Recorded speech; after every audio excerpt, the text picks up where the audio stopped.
So మీలాంటి వాళ్ళంటే మీరు ప్రతి ఒక్కరిని కూడా నాస్తికులుగా మీరు తయారు చేస్తున్నారా?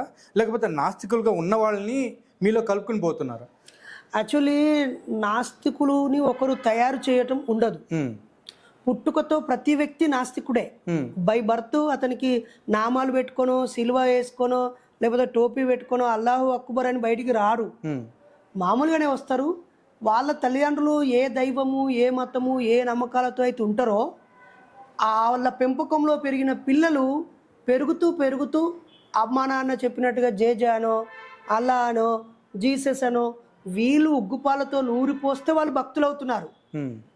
మనిషిని భక్తులుగా మారుస్తున్నారు ప్రజలు. హ్మ్. స్వతహాగా నాస్తికుడే. హ్మ్. చిన్నప్పుడే ప్రశ్నిస్తుడు, ఇదేంటిది, అదేంటిది, అలా ఇలా ఇలా ఇలా అని. హ్మ్. నిజమే కదా. మనకు ఒక పాపులర్ స్టోరీ ఉంటుంది. హ్మ్. ఒక గుడి ముందుకు వెళ్ళి వాడు భయపడుతున్నాడంట కొడుకు. ఏంద్రా భయపడుతున్నావు కొడక అంటే, అమ్మో డాడీ ఇక్కడ పులి ఉంది అన్నాడు. హ్మ్. దాన్ని ఇట్లా ముట్టుకొని, ఇది పులి కాదురా, గుడి ముందు స్వాగత ద్వారానికి ఉన్న ఒక శిల్పం, ఇది ఒక రాయి. ఓకే. ఒక శిల్పి దీన్ని పులిలాగా చిత్రీకరించాడు, చెక్కాడు, శిల్పి మలిచాడు, దీనికి భయపడొద్దురా అన్నాడు. ఓకే అని ధైర్యంగా లోపలికి వెళ్ళాడు. వెళ్ళాక వాళ్ళ తండ్రి ఆ లోపల ఉన్నటువంటి ఉత్సవ మూర్తికి దండం పెడుతూ మొక్కుతున్నాడు.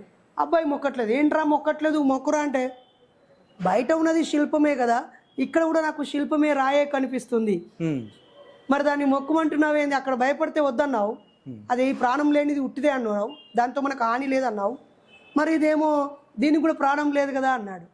అప్పుడు ఆ తండ్రి ఆలోచించాడు. కానీ అప్పుడు అలా అనొద్దు అంటే కళ్ళు పోతాయి, పాపం దాకుద్ది దేవుడు అని చెప్పేసి ఆయన భక్తుడిగా మార్చి పడేస్తారు. కోటి పుట్టుకతో ఎవడైనా సహజ సిద్ధంగానే ఉంటాడు. పెరుగుతున్న వాతావరణాన్ని బట్టి, పరిస్థితులను బట్టి ఏదో ఒక మతంలోకి వెళ్తాడు. భక్తి బాగా ముదిరాక కొంతమంది ప్రలోభాలకి ఇతర మతాల్లోకి వెళ్ళొచ్చు, లేదా ఇష్టం కొద్ది ఇతర మతాల్లోకి వెళ్ళొచ్చు. భారతదేశంలో అయితే ఇక్కడున్న అస్పృశ్యత, అంటరానితనం, కులం వివక్ష వల్ల చాలామంది ఇస్లాంలోకి వెళ్ళిపోయారు.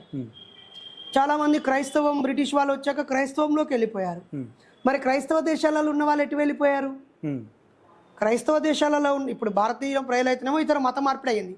మరి ఆల్రెడీ క్రైస్తవంలో ఉన్న వాళ్ళు క్రైస్తవాన్ని విడిచిపెట్టి నాస్తికత్వం వైపు వెళ్ళిపోయారు. ఇస్లాం విడిచిపెట్టి వెళ్ళారు. ఇస్లామే ఫైనల్, ఇందులోంచి ఇంకా మారడం ఉండదు. కానీ ఎక్స్ ముస్లిం అని కొట్టి చూడు, వేలాది మంది, లక్షలాది మంది ఇస్లాంను వదిలిపెట్టి వెళ్ళిపోయారు కదా. కాబట్టి ఏ వ్యక్తి అయినా తన పరిసరాలు, తన వ్యక్తిగత విచక్షణ, తన విషయ పరిజ్ఞానము, తన ఆలోచించే తీరును, అతని చైతన్యాన్ని బట్టి అతను నాస్తికుడిగా మారచ్చు. కొంతమంది నాస్తికుడిగా మారినా దానివల్ల వాళ్ళకేం పెద్ద ప్రయోజనం ఉండక